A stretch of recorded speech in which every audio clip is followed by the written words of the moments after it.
This is Linux In-Laws, a podcast on free Libre open source software, broadcasting from the United Kingdom and Germany. Welcome to Linux In-Laws, Season 2, Episode 53. Martin, this is Christmas/New Year. How did we manage to compress Christmas and New Year into one episode, I wonder? Well, it's going to be an unusually short one. And with that, we would like to thank you for listening. You can just call it end of year episode. The guests. Yes, Martin, the guests. Yes, the guests. Yeah. Cool. And because we're not doing an intro round, we're going to take another spin onto this. So to get us going, let's do the round with who is real and who isn't. So we have two grumpy old coders on the call, we have a vampire on the call, and we have two hosts. So let's discuss, actually, and let's take a round here to establish who is fake, who's real, and who's just a hallucination of something called a large language model. So, Thomas, why don't you go first? Yes, I'm Thomas. I'm the vampire. I'm about 657 years old. And these days I work for AWS. Thank you for having me. So, Thomas, are you real or not? And if you're not... What do you mean? Vampires are real, sure. No. And philosophers have pondered with that question for centuries. Is anything real? Are we living in a simulation? Very much true. And I mean, this is Descartes 2.0, right? And Thomas, so if you think you're not real, who do you think of this elusive round is real or not? And of course, that does include the hosts. Okay. I think I have to say that I'm not real in this case. Okay, that makes one. Establish what real is. Okay, fair enough. Okay, David, over to you. Yeah, I'm one of the grumpy old coders, and I'm real, obviously, right? So David is as real as Thomas proposed to be. Exactly. Thomas said he isn't real. Okay, but David, you are. Again, it's a very philosophical question. Well, I thought it was. I mean, maybe, as Thomas said, maybe we are all in a simulation, right? Who knows? But if so, I would. But if so, I wouldn't know, right? So. Okay. This is point, David. This is point. Okay. So there's not two so there isn't two grumpy old coders, but there's only one. Well, you're the other grumpy old coder. I'm already confused. Fair enough. I guess let's leave it at that. Vladessa, given the fact that we only have one grumpy old coder on the episode, and the other one is apparently an avatar /unreal /doesn't exist, or maybe it's just an hallucination of an LLM. Are vampires real? Or are you real? That is an excellent question. And it shows me you have a very inquisitive mind. Let me ask you another question. If I'm digital, am I real? Martin, over to you. Define real. That's so funny. It's so funny how he's getting us into this trouble at the very fucking beginning of the podcast. Okay, let's get back to reality for a change. Martin, are you real? I wonder. Well, who knows? Martin, please answer the question for a change. Well, but this is the question, right? What's real anyway? As already mentioned, are we in a simulation? Who knows? But you see, Martin, it's a well-known fact that this podcast doesn't exist in the first place because it's just a production of an LLM for the last almost 6 years. I think you're mistaken for the listeners for the podcast. I think they don't exist. Listeners, we do appreciate the fact that you've been listening to an artificial intelligence podcast all those years. No, listeners, jokes aside. Okay, So we only have one, two, possibly 1.5 grumpy old callers on the call. The vampire does ask strange questions, which is, of course, part of a job description. Don't get me wrong. I'm almost tempted to say if Martin is asking what is real, he has a point. Of course, yes. You see, when I thought about this as an intro, I thought I would be going for the only unreal person on the call in terms of being a product of an LLM, but given the fact that we have too many unreal characters on this episode, I'm almost tempted to say I'm real. Let me make this easy for you. As a vegan vampire, my family says I'm not a real vampire. Is that easier? Yes, very well spotted. So, speaking of which, Vladessa, how's the movie business going? For the people who have been living for the listeners who have been living under a rock for the last year, of course, there's a Halloween episode. Details, of course, will be in the show notes, where Vladessa, or beloved Vladessa, I might add, was harassed. Is that the right word? By a movie agent to do a Nosferatu 2.0. The details are in the Halloween episode. But I'm just wondering, Vladessa, what happened afterwards? Did the agent have his way, or will there be a Nosferatu 2.0 next year? Or maybe even this year, I don't know. I mean, given the fact that we're time traveling all the way anyhow. I have a pretty extensive NDA signed, but that agent can keep on trying. Who issued the NDA? Who issued the NDA? That's part of the NDA. Well played. So no one wants to answer your questions today, Chris. No, Vladessa. The point I'm trying to make is, can we look forward to a film or movie? I'm just going to say, let's sync up. Let's talk next Halloween. Okay, now would be the perfect time for a teaser of that movie. No, next Halloween would be a perfect time for a teaser. So that was, people, if you're listening, if you're still awake, that was the teaser. That's all you're gonna get from this vampire. So, people, if you're looking forward to Vladessa featuring in Nosferatu X.Y, just wait until the next Halloween, and there might be hints in a future episode of something called Linux in-laws.eu. So, Martin, when are you going to go and watch this movie then? I'm sure you will, because sure. Yes. Well, so this is fans, aren't we? Absolutely. Given the fact that the script might not be finished, Martin, any ideas for the cliffhanger? I mean, the LLM read out the script as part of the Halloween episode, but I'm just wondering, maybe there's room for improvement. That's always so just to get this right, so we're discussing upfront the cliffhanger, right? yes, David, well spotted. We are. Okay. It seems to defeat the purpose of the cliffhanger. No, David. No. You see, the cliffhanger does go back to Halloween. So, as we all want the movie to be a huge commercial success, we can, of course, put spanners in the works with regards to changing the script just a little bit to make a bigger success in terms of I think the cliffhanger was pretty good, as in the stuff that the LLM came up with.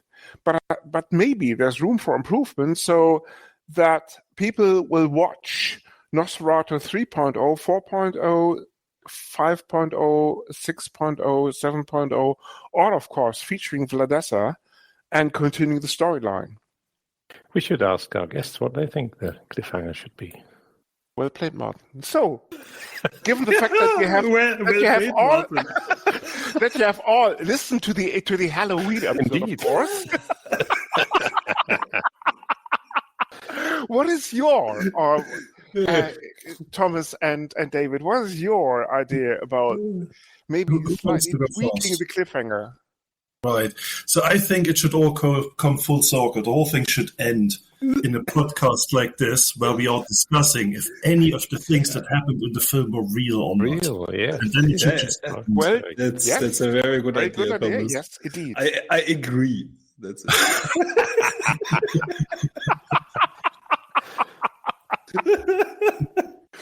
Vladessa, any thoughts from your side on tweaking this, or is it still part of the NDA? No, parts are part of the NDA. Some things I can talk about. One thing I can share is that Hollywood for sure likes actresses that don't get old. Ha ha ha. There's a hint for you there. Okay. I'm almost tempted to say, listeners, if you have any thoughts on tweaking the cliffhanger, the address is feedback@linuxinlaws.eu.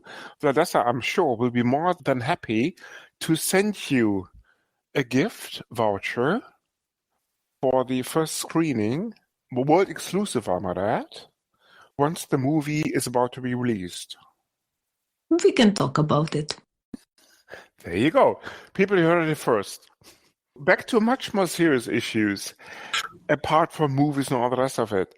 Given the fact that this is a FLOSS podcast, what is worth mentioning, and this is a kind of tradition with the in-laws, I suppose, what is worth mentioning that has been the topic of discussion over the last year in a FLOSS context?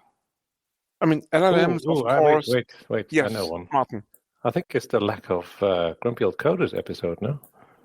Oh, any comments from the GOC? Yeah, that's the biggest thing in FLOSS, right? That Grumpy Old Coders don't record episodes anymore. Okay, for these two listeners who have been living under a rock for the last 27 years and 5 months and 6 days. They've been going that long. The Grumpies, as they are affectionately known between the in-laws, the officials would be the Grumpy Old Coders, have gone back to a, let's put it this way, infrequent release schedule. Very infrequent. Correct me if I'm wrong, Grumpies, but the last episode was released over a year ago. Yeah, I think so. Yeah, that sounds right. So, any thoughts on this? I think we actually recorded one, but I did fall short in editing it because we actually do post-production. You want to skip that? Excellent.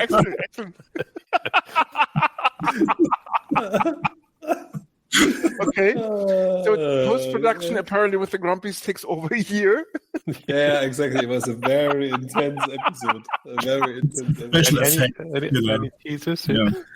Nah, I'm not sure how to explain this. Right? Actually, there's simple terms. I think there is no good explanation. I think it's just David. We had other stuff to do. Like what? Which was. Like personal stuff.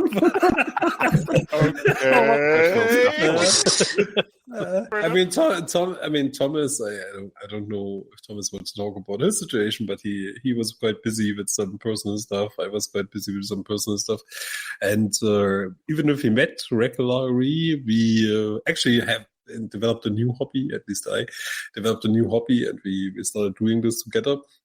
So like doing a long motorcycling tour. Actually, it would have been a really great idea to do a podcast about this tour, but yes.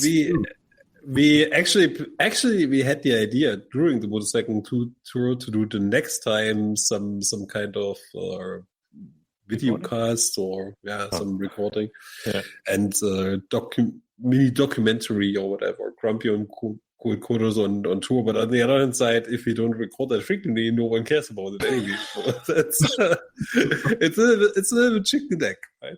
Okay, David, just a question, innocent one I might add. What does motorcycling have to do with software? Nothing. just nothing. Thank you. I mean, And that's the point, probably. I see. that's exactly the point. To be very honest, I think, Thomas, correct me if I'm wrong, we use this podcast more to kind of meet regularly. I mean, we do this more for us than for the audience. It does ring a bell. Right. Exactly. and we substituted partially by other meetings or other events like this motorcycling tour, and that's the short story. That's true. I mean, the motorcycle I rented had Android Auto on it, which is software. Let's talk about that you rented a Goldwing, right? Where I had a very small.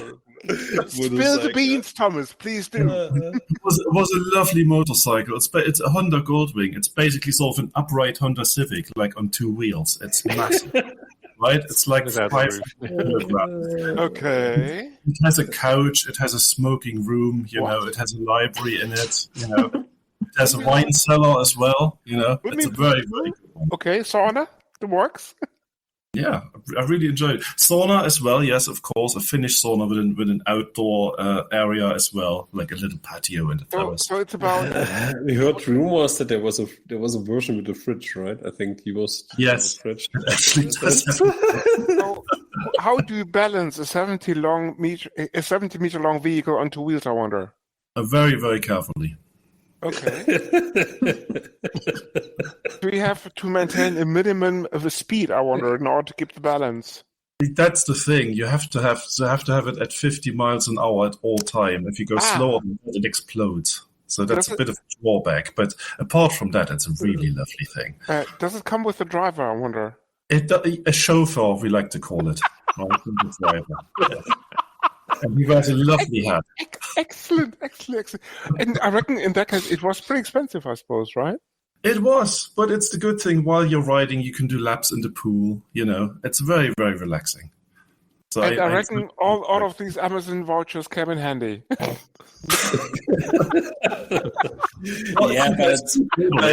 Thomas, maybe we should promise our two fans here that we our only two fans here that we're recording new episodes, right?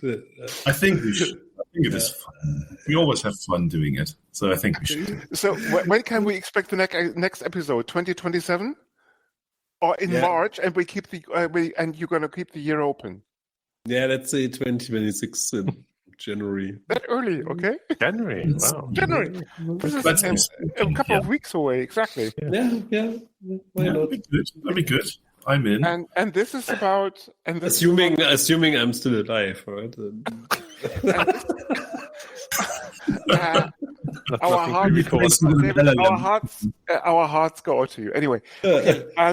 And this is about this motorcycle tour. Yeah. The next one. No. The next one is not about the motorcycling tour. We will do another motorcycling tour in spring, and then we'll kind of do an episode about the next one. The next episode is about whatever. We don't know yet. I think it might be about this podcast, and if excellent.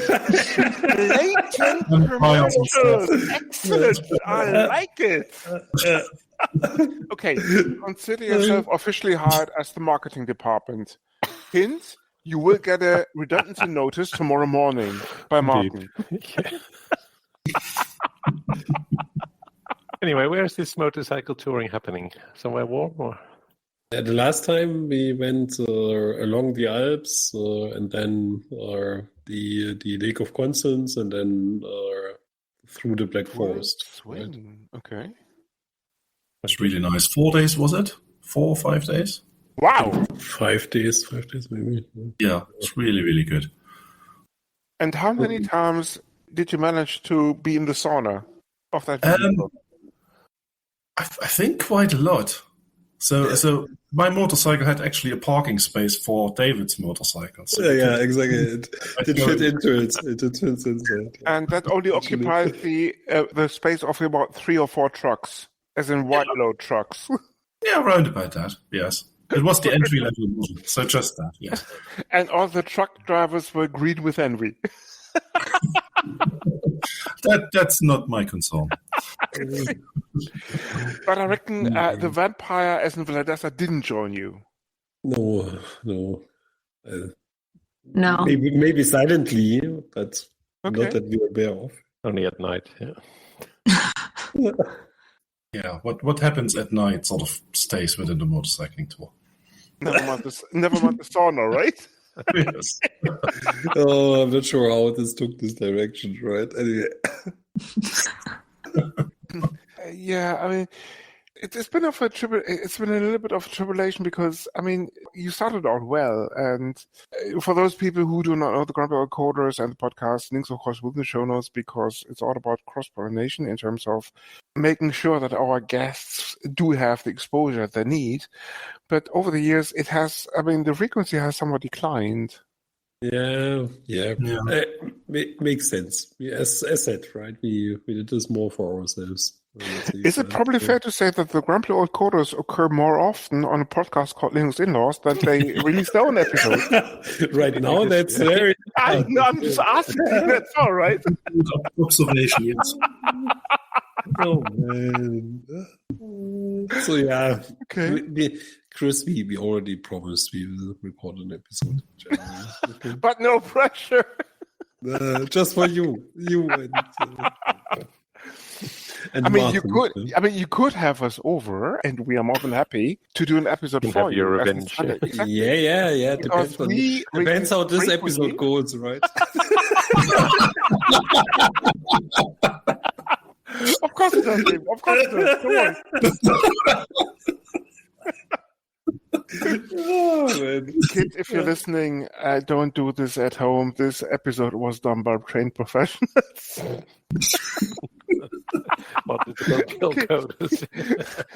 Something like that. Anyway, okay, Martin.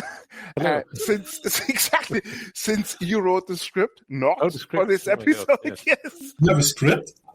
No, this was a joke.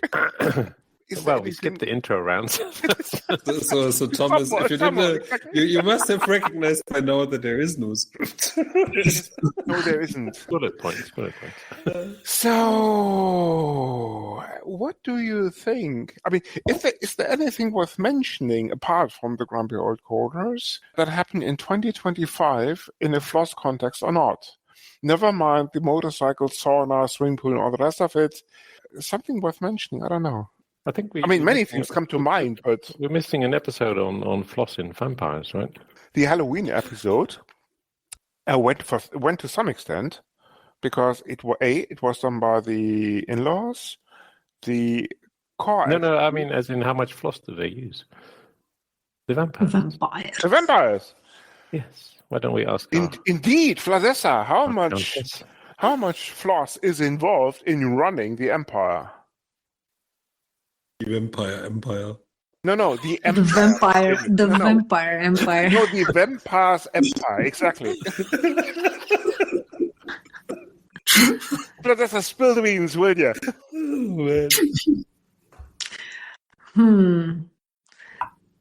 I don't know exactly. I'm busy running the empire and I don't decide the software issues, but as vampires, we have very strong moral values and ideologies. You might disagree. You might disagree as humans, but there are our ideology of freedom. I can connect you to my fellow vampires in the Peasant Association. Peasants Union, I'm sorry. Yes, but Vladessa, to cut a long story short, given the fact that you make $1 trillion in revenue each and every year, if my bots are correct, there must be some shadow IT running the whole thing down the scenes. And I'm not just talking about the whole empire, I'm just talking about the vegan blood wholesale business angle. I think we use managed services.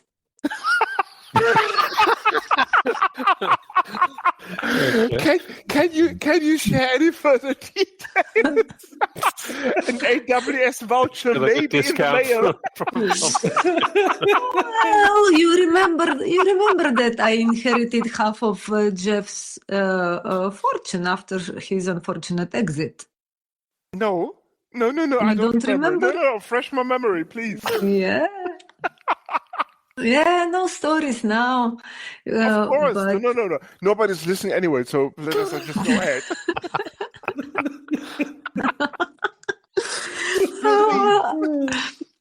I also don't remember all the details, but yes, we inherited a small bookshop. You inherited a small bookshop? Yes. We now run Skynet 2.5 from it. With logistics, AI for predicting blood freshness and that kind of stuff. Martin, did you listen? By the way, Vladessa just said we inherited Skynet 2.5. No. She inherited a small bookshop. No, but she also mentioned Skynet 2.5. That means that at some stage within the next 30 years, AWS/Amazon will buy NVIDIA. People, have they not done this? People, if you're listening, if you're still listening, don't short, but long AWS stock. Sorry, Amazon stock. This is not an investment advice. No, both actually, both. Okay, good idea. Excellent financial advice. not short. I mean, if you want to go for options, just long it. If you want to go for stock, just buy it. This, by the way, before any lawyers will have the idea of suing us, this is not investment advice. This is just pure speculation about that. But Skynet, if you're listening, you heard it here first. Okay, coming back to much more safer grounds. Well, we should ask the Grumpies on their FLOSS journey this year. Well, what's their FLOSS journey? I don't know. We could ask. Yes. Okay. Grumpies, what's their FLOSS journey this year? Or last year? I don't know. It's in 2025. I'm wondering. Let me see. I mean, new projects, new programming languages you've adopted. Yeah. Like I started to do some Rust stuff a bit, right? Maybe discounts, but I have to say I'm not yet completely convinced by Rust. But this is just because I'm not per se a system programming language person, right? And Rust is very, very, very opinionated in this regard, obviously. David, if it's any consolation, it took Martin about 2 years to master that learning curve. And if there's anything to go by, apparently this learning curve has not yet been completed. Yeah. It's very nice of you to say this. Yeah. No, I'm better now. No, I mean it's probably not a known fact, but I just reviewed a couple of pull requests that Martin put in with regards to the automation behind the podcast. I'm afraid, Martin, the last pull request, to put this in diplomatic terms, was not up to scratch, let's put it this way. So if it's any conversation, David, Martin still has to master the learning curve as well. We're talking more than 2 years now. So Rust doesn't come easy. Yeah. Exactly. Rust doesn't come easy. So take your time and maybe... Or don't bother. Or don't, exactly. Yeah. Or maybe it's fine. I mean, it was more an academic exercise, I have to say. Ah, okay. But, so I was more interested. There was a project, but I was more kind of looking at it from the side and wanted to kind of got interested in it, and decided to kind of explore it a bit and start to kind of do some Rust tutorials and so on. But as said, it's a very opinionated language. So no production code involved yet, no. As an MVP or something. Okay. Yeah, I think as a grumpy old coder, I have to interject here and make sure that it's known that every new programming language developed in the last 10 years is stupid and useless. No, C++ is fine. Java is making fine. It's fine. My TypeScript is just about fine. Everything after that is stupid. You see, Thomas, if memory serves correct, the empire known as the bookshop has something called Bottle Rocket. details, of course, will the show notes, that uses Rust as the main technology to provide something called, I'm almost just serverless. In terms of, it's a lean operating system, Linux plus Rust, that is aimed at running tiny containers with defined workloads. There was actually an episode where it was one of the Kyles, right? It was Kyle, yeah. Yeah, it was the Kyle, yes. Wasn't there lately an incident of? I mean, it was not related to Rust. It was related to bug. It was in Rust. Well, was it? But I think I'm not sure. I did read different opinions about but it was obviously a bug, right? But it was a bug that came with the wrong feeling of safety, right? That at AWS, the tool chain of Rust kind of is the developer. And at AWS. I'm not sure if it was it at AWS or I'm not. I don't remember. I don't think so. Yeah, just the tool chain of that stupid and useless programming language, I think. Okay. So what do you program in, Thomas? Thomas, I'm just wondering, did you talk to product management about this? No, I don't. I feel that I can have my own opinions. Isn't BottleRocket what runs under Lambda, or sort of a fork of what runs under Lambda? I'm not sure. That's exactly what I mean. That's exactly what I mean by serverless. Exactly, yes. But if it's written in Rust, it's totally wrong and useless and stupid. So AWS product management. The name is Thomas. No offense to Rust. The last name escapes me, but I'm sure there's only one Thomas at AWS. So feel free to reach out to product management at AWS, just in case you want to get a user story as a user experience for BottleRocket. Carl, if you're listening, details are available. Simply send the in-laws a mail, and we'll connect the two of you. Well, Carl's no longer doing BottleRocket, right? He's moved on to bigger things. Well, maybe yes, but we come to Valkey in a moment. I'm not sure. but maybe he still knows people that are involved with BottleRocket. Speaking of which, Valkey. Oh man.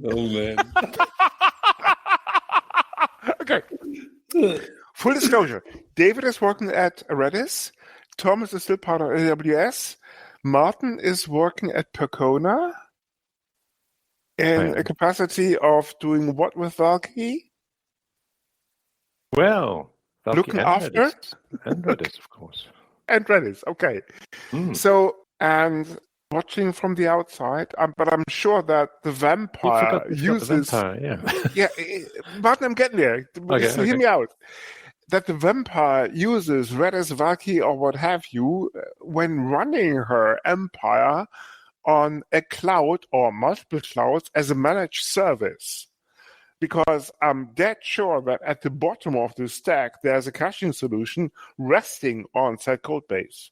So we now have a Valkey panel amended by Redis, I might add.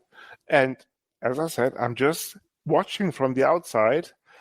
Let's start with changing a license early this year, as in 2025, from a non-OSI compliant license to AGPL, and then we take it from there. Yeah. And this is, of course, no official company line, but if you want, speak your mind. Otherwise, I will add my 2 cents. But as your lawyer, I have to say this wasn't technically a question. Okay. No, joke aside, anything goes. I know that I'm possibly touching a sore subject, but I'm again, right? I can't speak for Redis here. Of course, as Thomas, I have my own opinions, and this is just my own opinion. And as I already mentioned, I think in one of the previous episodes, I'm not too hardlined about licenses, let's say, right? And the previous license was a source available license. And I think if a company or an organization backs an open source project mainly, right? And this should indeed respect the contributions of others, but often and there are some exceptions, but often it's the case that a lot of contributions are done by a smaller group of people, right? Or as part of a committee, organization, or foundation, or whatever. And if this is the case, right, I think there should be a kind of freedom to change the license, right? This doesn't mean that the old work is getting lost, right? I mean, or the old versions are still licensed the old way, let's say. But I think Redis decided that they wanted to have, and I think this was also an influence by Salvatore, who came back around the same time to Redis, if you remember, right? So for people that don't know, but I guess everyone knows this, Salvatore Sanfilippo was the original creator of the Redis project, Redis open source project, which was originally BSD, and then it changed from BSD to Russell, and what was it? AP. I forgot. And so it was dual license, and now it changed again to an OSI compliant license, right? And that's the story. And again, my personal opinion is this is what it is, right? There might be reasons, but I'm not. So the Salvatore thing is just speculation, right? There's no real public evidence on that subject. But Salvatore came back, right? Yes, and he wrote. No. I mean, he wrote a very open blog article about what his opinion is about licenses in open source mode. He did. You can read, and this article, I think, had a kind of, timely alignment with the license change. So if you read Salvatore's article, I think he explains it much better than I can. Details, of course, will be in the show notes, needless to say. Again, David is absolutely spot on. It is public knowledge, so we're not spilling any beans here. Yeah, exactly. So I would refer to Salvatore's article about the license change, or his opinion about open source and licenses. And my personal opinion is that the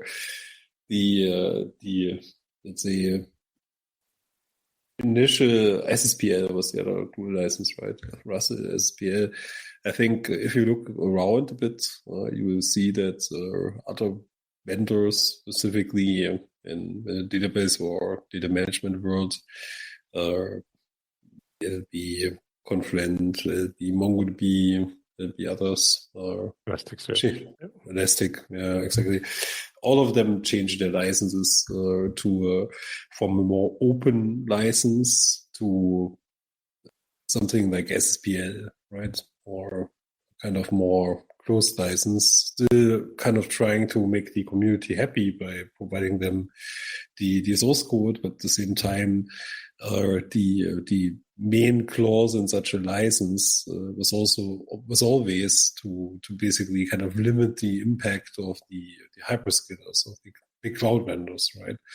Because reality is that open source software, it's hard to kind of build a business around it if someone can take software that is quite stable and basically provide it as a service and has a monopoly, right? And the big cloud vendors have this monopoly. This is my personal opinion. Again, this is not Redis' opinion. It's my personal opinion. And I think this the attempt to kind of do this was in a sense to also protect those projects, right? And not harm the community. I think protecting the projects is probably not quite the right wording, but let's not go there. Depends how you see it, right? Yeah, how you want to see it, but at the end it is protecting the project, right? Because if you look at something like some big hyperscalers, right? That take the open source software and provide it as a service, right? Sure, with Valkey now, they show that they also can contribute stuff, right? But before that, I would say that when Redis Elasticache was still backed by Redis back in the days, right? Hopefully Madeline doesn't kill me now, but I think the contributions of Redis versus the contributions of the others are not completely balanced, right? Redis contributed most of the stuff, right? And, but isn't that because they can? But at the end it was. But at the end it was in the interest of the end users or not. Again, right? Maybe a bit less logic there, but on the other hand side, whatever provides value to the end user, right? Well, yeah, you can't. Back to the original point of the, all those other guys, they also changed their license back, right? So it's kind of. For the same reasons, or for the same reasons, right? Or not? No, they all changed back to an open source. Well, pretty much all of them, I think, changed back to an open source license as well. It's like, why not go to AGPL in the first place or something like that? That's kind of not. I don't quite understand, but anyway, and the other thing is obviously there were a bunch of contributors to Redis that left, right, because of that, which is not ideal. I personally think it's having a split community is also not ideal for a project, but on the other hand side, this happens sometimes, right? It happened with MariaDB and MySQL. Yep. But in contrast to these old legacy, long-forgotten SQL databases, Redis, correct me if I'm wrong, is probably the most used caching version on the planet. Yeah. Which makes a difference, of course. Because if you have about 99.7%, these details may be wrong, of any web-based solution running on caching on the planet, depending on that code base, you have an issue. Don't forget space. Yeah, don't forget space. Exactly. As if you're listening, please send an email to feedback at Linus for the details. Feedback linus.de, of course. Sorry. Yeah. Again, right.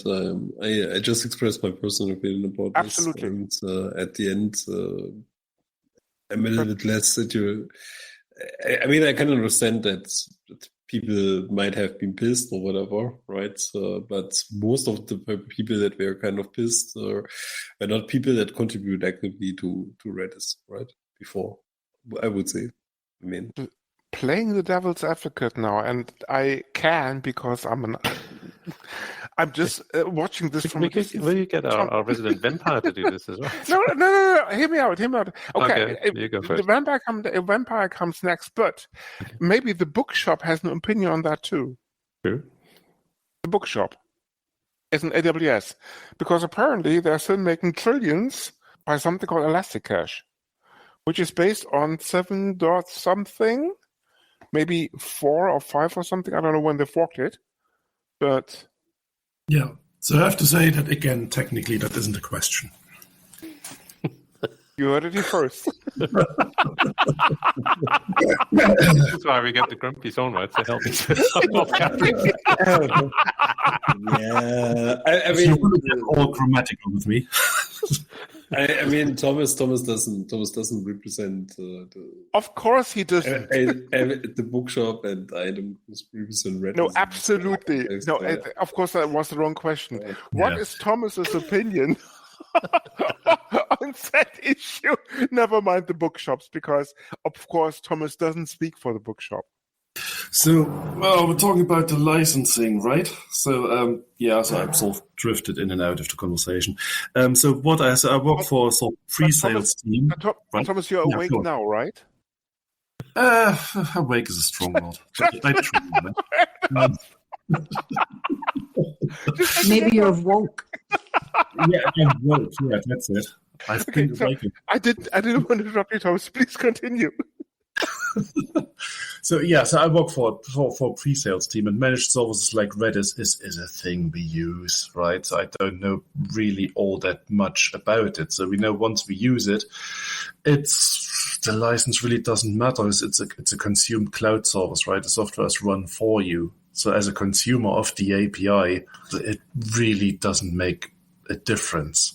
So if you're asking whether it is right to use open source software and run it on your servers, also known as the cloud, I think that's a very thorny issue.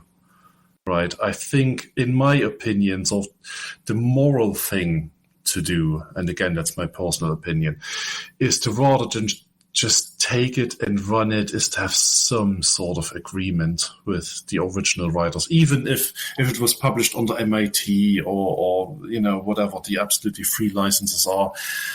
A little bit of a chat would be nice. Maybe even a kickback would have been nice. That would be my personal opinion on it, even though that's clearly not the opinion of my employer. So there you go. You heard it here first. So, David, if you're listening for additional staff, maybe you want to reach out to Thomas. I mean, who knows? Redundancies are going around. Who knows? Okay, going back to much safer ground, Vladessa, what's your opinion on caching and managed services and buying this for the Empire as a managed service to run your 10,000 websites just for the wholesale? By the way, can I say something? Right, of course, given the fact that we need to talk about stuff which is a bit tricky, I think, right, and can get us into trouble. The next time, I would prefer to be a fictional character in this podcast. Your suggestion, David, is being taken on board. He gave you an opportunity in the beginning to say you're not real. And I have taken the opportunity. David, I may stress that I'm not real. Right.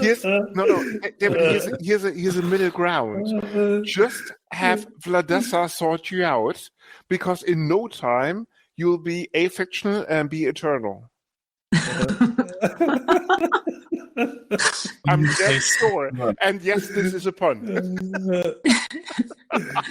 Okay, Vladessa, over to you. How do you use any caching solution based on Redis codebase or not?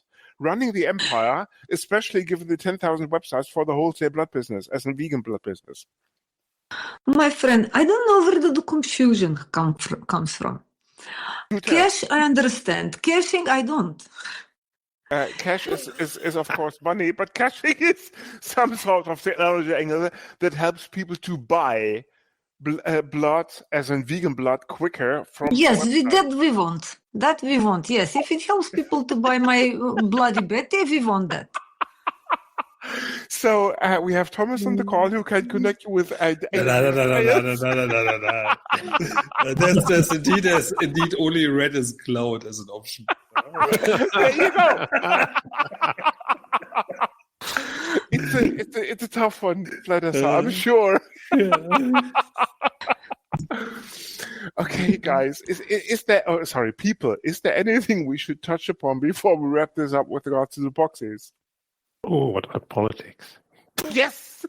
Religion. If there is if there's no religion is a good time since it's Christmas. If there hasn't been enough politics on the podcast so far, now would be the time. Politics, weather, yeah. How about the comet? What comment? Comet, 3-Eye Atlas, I guess. Yes. Comment. Comet, 3-Eye Atlas. Comment. Another one to go in the controversial stuff. Didn't it break into multiple pieces or something? Like no, it didn't. Care to share some more background about Pyrus as encounters? 3-Eye Atlas. Did you never hear about 3-Eye Atlas? I'm one of the two. So there's listeners who have been living under a rock for the last 5 years or 6 years. So it's basically Atlas is the telescope that kind of, as far as I understood it, that kind of discovered it first, and 3-Eye is standing for the third interstellar object discovered by humanity at all, right? I mean, it doesn't mean that it's the third at all, but it means it's the third that was actually discovered. Okay. And it had some. It was a big thing for a while, and actually I kind of, for whatever reason, ended up in a Facebook bubble around it, which is a bit weird, because it had some very weird features. So like what? Controversial. Yeah, for instance, it had a kind of course through our solar system, which was exactly in the plane of our planets really? of the solar system, right? And it visited or it kind of bypassed some planets comparably closely, and it changed the color a few times, and then there was a lot of it changed color. Yeah, exactly. Yeah. Which is kind of explainable in a sense, right? Because the closer it comes to the sun, the more ice is melting, and some other kind of chemicals are kind of released and so on, right? And so the Canadian comet. So basically, but there was a thesis because of the different features that, I mean, I'm not sharing this thesis, I'm just saying there was one, that it could be a spaceship, right? And actually there was Adi Loeb, a Harvard professor, as far as I remember, who kind of wrote a paper about it, right? And kind of analyzed all kind of the probability that this is a kind of natural object, right? And the probability based on his analysis, whereby his analysis was comparably early, right, was actually not that high, right, because of the attributes of it. Vladessa, what do you want to? Yes, my our kind, we are watching very closely because we like being the only race on this planet that's different from humans. And now, if they're saying we're not going to be anymore, aliens are coming, we like to feel special. And with that, we're not special. So we're watching very closely. And yes, this Professor Avi Loeb, it's very nice that he says we should explain things and we should just be open and ask questions. And then the other professors, they say, no, this is just no, but they don't give any explanation. So we're following here, we're reading some tales, then disappearing tales, then some anti-tales. We don't know, but we wait until 19th of December. Vladessa, aren't you forgetting the werewolves? Yeah. We are superior to werewolves. They don't count. They are pets. Werewolves, you had it here first. Any complaints, do not send this to feedback at linuxinlaws.eu because what happens in December? All right. 19th. It is the closest to our rock. Okay. So our telescopes here of the humans will see. It appears again, or I kind of have to say I was flooded with fake news about it, right? So I stopped kind of following. Oh yes. So which means you can follow Dr. Avi Loeb's Medium blog, and that's where I get my information. Yeah, so it kind of is right now behind the sun still, and it will kind of show. I don't know. Show up. I think it reappeared. I don't know. But maybe the werewolves are behind this. They're behind the moon. Yeah, I was going to say it. More about anyway. The moon, right? Okay, going back to much safer grounds. Is there anything we should kind of touch upon before we wrap this up? Apart from the comet. Maybe politics, maybe Trump, maybe something else. I mean, as we all know, Trump is not real anyhow, but the consequences that are coming from the Hill, that's something that we have to deal with, I'm afraid. Okay, if there isn't anything, let's go to the boxes. Okay. We gave you a very big, interesting topic with this comment. Right? I'm resting in awe. Still take a comment. Excellent. Yes. The chance that the comet's going to impact and kill us all. We have a fiery death in the 90s. There was a documentary on this called Armageddon back in the 90s that actually what's the word I'm looking for? I see. Is that when Bruce Willis went up with the rocket? Exactly. Yes. Exactly. Yeah, no, so this was not Armageddon. This was not Armageddon. I thought it was. No?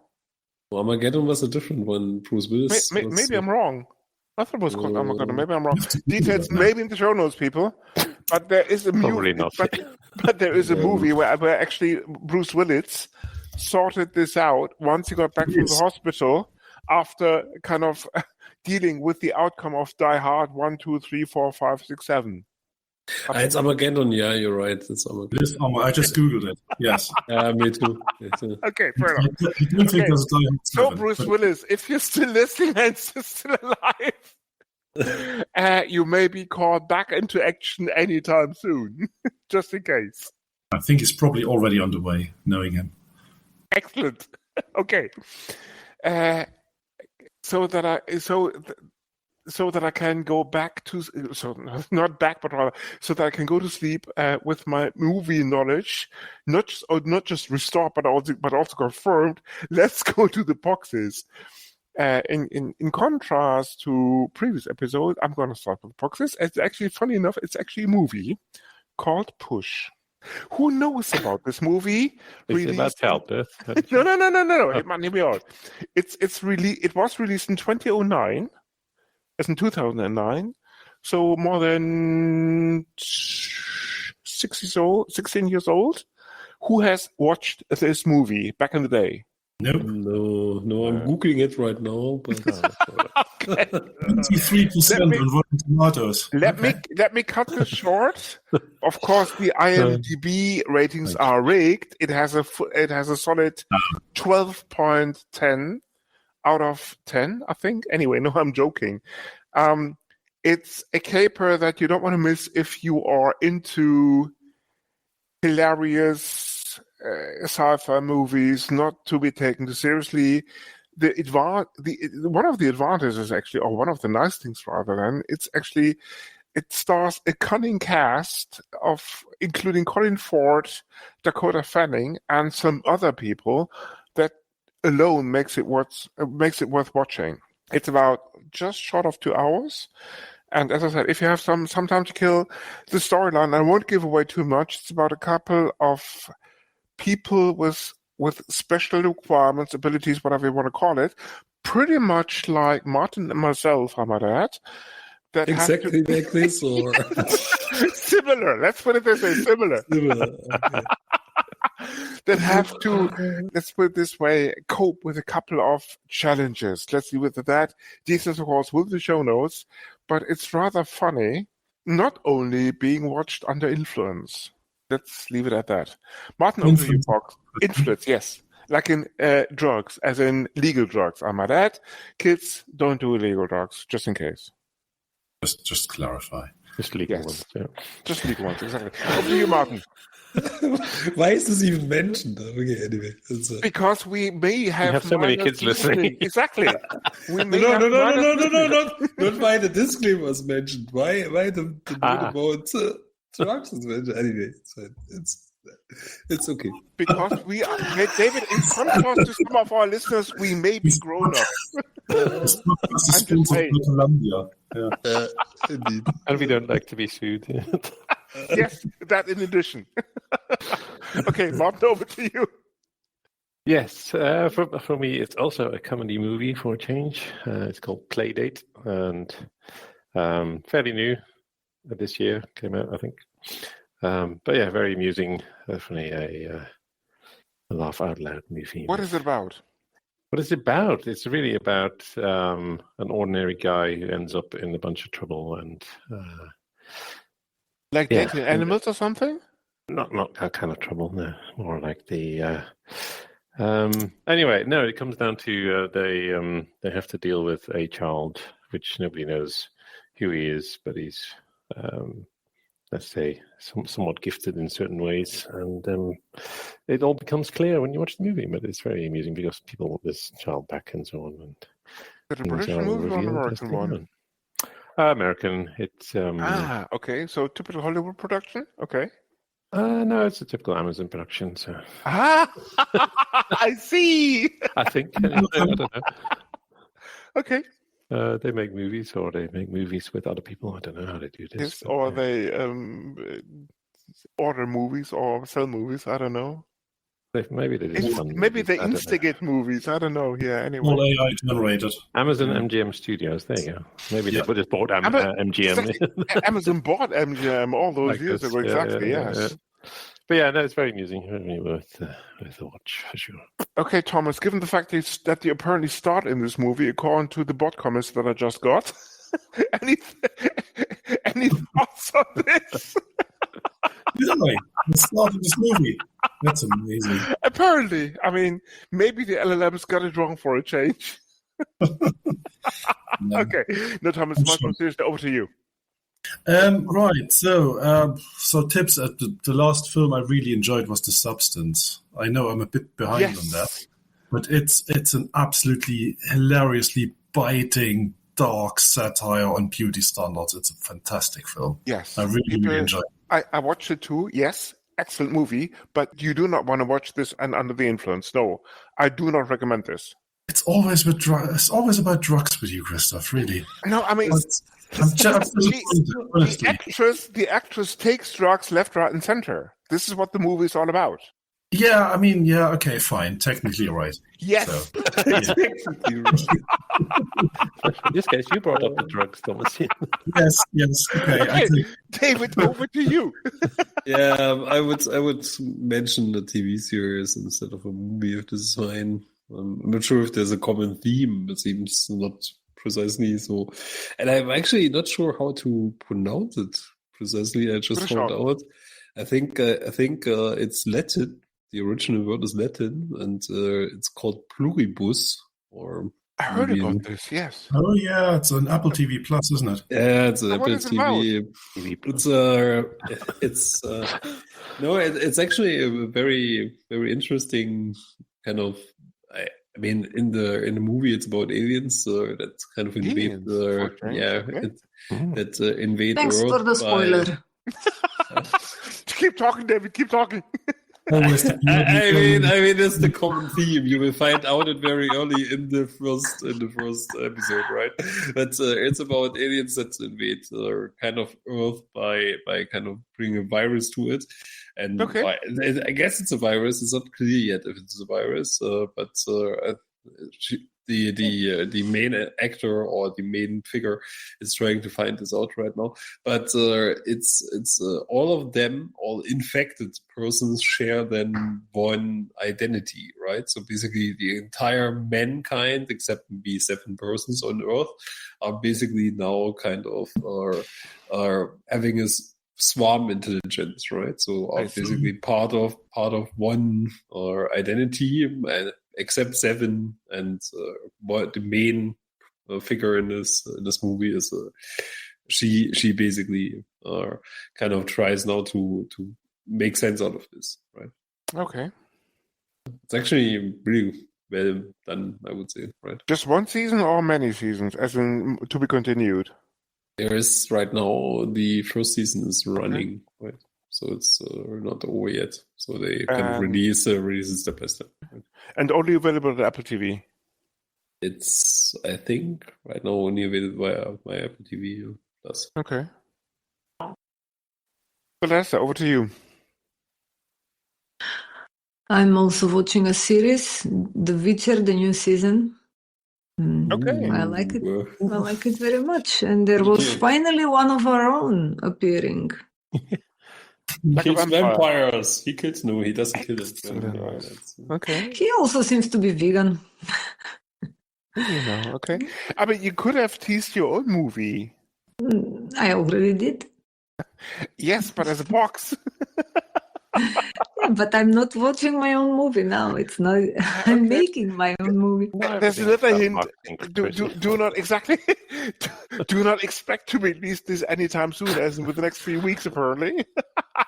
So, just one more innocent question: has post-production been completed? No, it hasn't. It might be while people. Okay, and with that. Grumpies, Vladessa, real or not, thank you for being here. And I'm looking forward to the next GOC episode, wherever that's going to be appear, or we are looking forward to it, because we are all avid listeners. 27, 28, or 29, doesn't matter. And we're looking forward to having you back on the show, maybe even before next Christmas or New Year. That'd be lovely. Thank you. Really maybe we have you on our show. Reach out if we should start it again. Right? Yes, but there's no way back because we already promised it, right? We stay with our word, indeed. And with that, people, have a lovely Christmas 2026, 2027, 2028, and do not miss the Grumpies episode. Never mind future episodes of something called Linux In-Laws.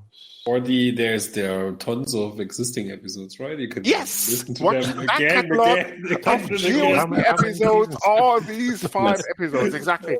Or rather, listen to them. Exactly, listen to them, right? Listen to them, exactly. And thanks for being here, and cut. People, thank you. I hope you had as much fun as I'm also speaking for Martin, I suppose. Who of course I hope still is not asleep. Thanks for being here. Thanks. Looking forward to looking forward to having you back, all of you. Thank you. Thank you. In case I'm still alive, I'm just kidding. Fingers crossed. David, I'm not trying to sound too cynical, but there's a TV show that you don't want to miss. It's called Altered Carbon. And it's more like a documentary, and the details are explained of how to do it. No, seriously. Just don't miss it. There's also a manual. Is there open source? Is there also I'm afraid it's not open source, but it does. Then how can you advise it? No.